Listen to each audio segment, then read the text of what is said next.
Psst. Hey, come over here. Everybody, lean in to understand why the caged bird sings. And child, ain't nobody gonna have me rolling in the deep again. 'Cause I'm a superwoman. Ha! The Iron Me, you'll soon see, are simply we. Thank you, Sheryl Sandberg, Maya Angelou, Shaka Khan, Adele, and the artist with access, Alicia Keys. Hey everybody, this is Charles at IPCentral.org to educate, inspire, and for observational purposes only, esoteric in nature. I'm calling this video The Iron Me. The video depicts for me the following. The world expects, even anticipates, from a male's perspective, the proverbial Iron Man that comes to shift humanity at large at its dispensational core. Our present reality doesn't seem ready or even interested in the novel Iron Woman. Nevertheless, a big thanks to Meryl Streep for the performance of her portrayal in the biopic film The Iron Lady, presenting for me our future landscape. What of the Iron Me? I neither wanted to say Iron Man nor Iron Woman, which doesn't properly convey our current times, truthfully. So I hear now in my mind a quote I'm citing from Mission Impossible 3, and there's this IMF agent whose name was Lindsay. She had a mentor protege, Tom Cruise, whatever his name was in that movie, and she poses this question to him. She says, "Am I ready?" Next, we are left with why iron? Why use that word iron anyway? We have Iron Mike, we have the Iron Chef, we have the Iron Eagle, and of course, the Iron Lady. To note, iron used as an adjective here and in most cases, but from a metaphorical perspective, iron, says Wikipedia, describes someone stern, strong, unyielding, inflexible, sturdy, robust, hard, rigid. And then I wrote these words, and when appropriately nuanced with just the right amount of sagacious wisdom, beauty and or charm, subtle persuasions, it's not difficult to see what comes next. And this is what I wrote next. The likes of such a one, here and now, relinquishing their services at a corporate level job, or leaving the experience of navigating a single parent home, or the path of a stay-at-home executive, parent that is, now having the desired goal of running for some public office or governing body or magistrate. The Iron Me, am I ready? And right at that point, I had a view of Terrence Howard in the original Iron Man looking over at this brightly chromed Iron Man suit. And he says these words before jumping in a high-end car and spinning off. He said, "Next time, baby." And then the scene closes off. And then that brings me to the next thing that comes to my mind, and that is 3 heroines, or those that exhibited bravery. I'll name them now, but I'm going to highlight a couple of points from each. And they are Esther, a biblical character. That is Deborah, also a biblical character. And then we have Joan of Arc. But let me start with Esther. And for the sake of time, I'm going to try to sum this up as simple as I can. In the story of Esther, we have Esther, who is now a queen. A queen just married to a king. Esther, under the watchful eye of her cousin, but now adoptive guardian. And during a period of time, this king had an advisor who had every right to have people bow before him when they came in his presence. But because of the nationality and culture that Esther was of, and of course her cousin, they didn't bow before this advisor. And the advisor was furious to no end. And he made it his life's business to destroy this nationality and culture of people. Her guardian cousin made it clear to Esther, look, you're married to the king who has the authority over this advisor. You need to do something about it. But Esther knew unless the king called for her lawfully, she couldn't go before the king.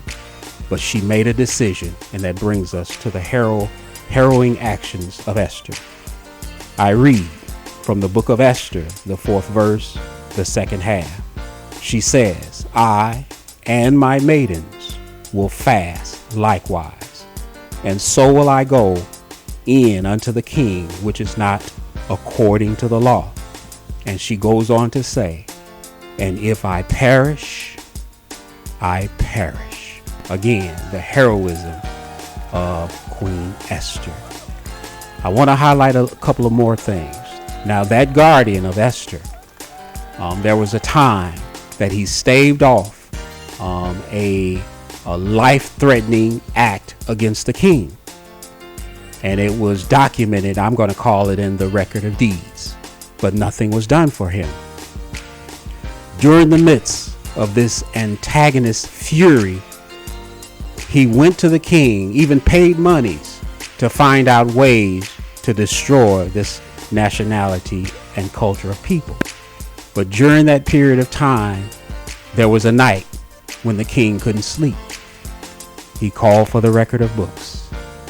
He looked into it and he saw that this particular guardian of Esther was not recognized for his deeds concerning the king. And the king went to this advisor and said to the advisor, what shall be done to the man that the king desires to honor? And this advisor was so stuck on himself, and that's me using that word, forgive me if y'all think it's out of bounds, that he thought the king was ready to honor him. And he came up with all of these things that he thought that should be done. He's thinking for himself. But the king is wanting to do that for Esther's guardian and overseer. So after this advisor came up with all of these things that he thought should be done, he thought to himself, the king says, go. And don't leave out a word you said, and do it for this person. The guardian. The very man that would not bow before him. The very man, forgive me y'all, that would not kiss the ring. That very man, he was told to put on the best clothes, to ride him around in the best chariot. And I'm sure I'm missing some things, but he was told to do that. And somewhere during that period of time, this same furious, self-centered person had built up gallows, and he was anticipating being able to put this Esther's cousin guardian on those gallows. But with Esther's efforts in fasting and going to the king said to Esther, whatever you ask, up to half of this kingdom I'll do for you. So after 2 events, basically Esther explained to the king what was going on about her people and said that man right there who happened to be his advisor is the very one who has it out for her people and their culture. The king had to leave. He had to go out and get some air and think on these things. And during that period of time, the advisor had fell to his knees before the Queen Esther. And I guess he was so physically active with her. When the king walked back in, the king thought that he was attacking Esther. And of course, needless to say, his servants grabbed a hold of this man, and the very gallows he had built for the guardian of Esther, he was hung on himself. Again, the bravery of Esther. The next I have is Deborah. Deborah was a prophetess as well as a judge, and she judged right up under a tree. Look it up. 1 Kings, or go to the book of Judges.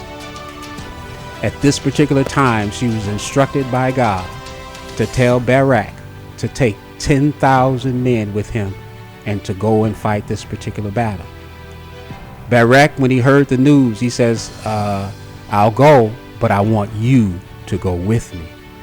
And in a word, because I want to conserve time, basically she said to him, if I go with you, the honor of the victory or the advancement of this battle will not go to you, it'll go to a woman. And in this particular case, the antagonist was Sisera of the Canaanites. And when the time came, the battle was fought. She did go with him. They did make headway and cause the heels of the Canaanites to run away. But then Sisera, the commander of the Canaanite army, got away, and he found a safe haven. And in that safe haven, there was a woman named Jael. She allowed him in. I think there are rules of engagement and times of peace during those periods of time. So she was offering that to him. He came into her place. He asked for something to drink. She didn't give him water. She gave him milk. And that milk began to soothe Sisera. Again, he's the captain of the guard, the head of the Canaanite army. And he falls asleep. She takes a pin that would be used to nail down a tent, I would imagine, to keep it from flipping in the wind and to keep it founded. And she hammered that nail into the head of Sisera. Again, two women here, 2 for 1. Deborah and now Jael was given the victory for that battle. And the last person I have, and now I look at my paper, I wasn't even looking at my notes during those period of time. I'll end it with this.